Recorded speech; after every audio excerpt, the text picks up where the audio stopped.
Wala pa ring inaanunsyong kapalit ng nagbitiw na PNP Director General Alan Purisima, kabilang sa mga napababalitang pinagpipiliang maging PNP Chief, sina Deputy Director General Leonardo Espina na kasalukuyang OIC ng PNP at ang kanyang mista o classmate sa Philippine Military Academy na si Police Deputy Director General Marcelo Garbo Jr.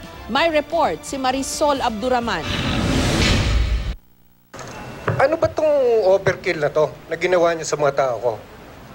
Tapos you will blame coordination? Walang ibang magsasalita dito para sa mga tao kundi ako.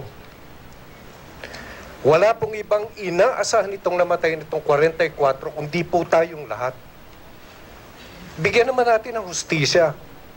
I seek answers for my people. Ito ang emosyonal na pahayag ni PNP OIC Police Deputy Director General Leonardo Espina sa pagdinig ng kamera sa mamasapan na encounter.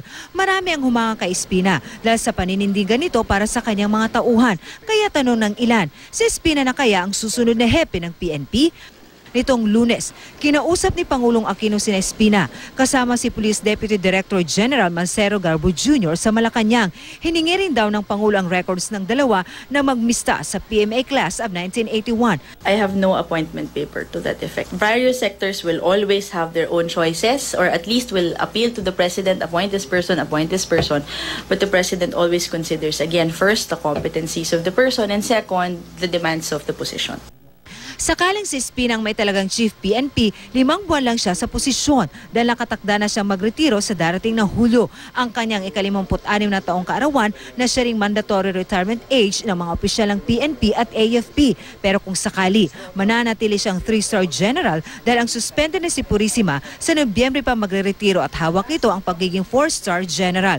Sa ilalim ng DILG Act of 1990, isang aktibong Director General ng pulisya lang ang pwedeng magtaglay ng 4-star rank. Ang mista na Espina na si Garbo naman sa March 2016 ang retirement. Naging regional director siya ng NCRPO at ang Central Visayas. Ayon sa United Nationalist Alliance o UNA, kilalang malapit si Garbo kay DILG Secretary Marojas. Patuloy na kinukunan ng GMA News ng pahayag sina Garbo at Rojas sa sinabing ito ng UNA.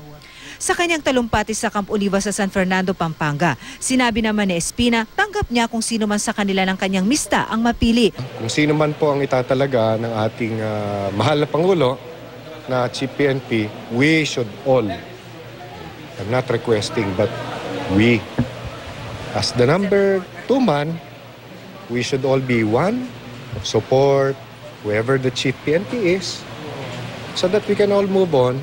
Marisol Abduraman, GMA News.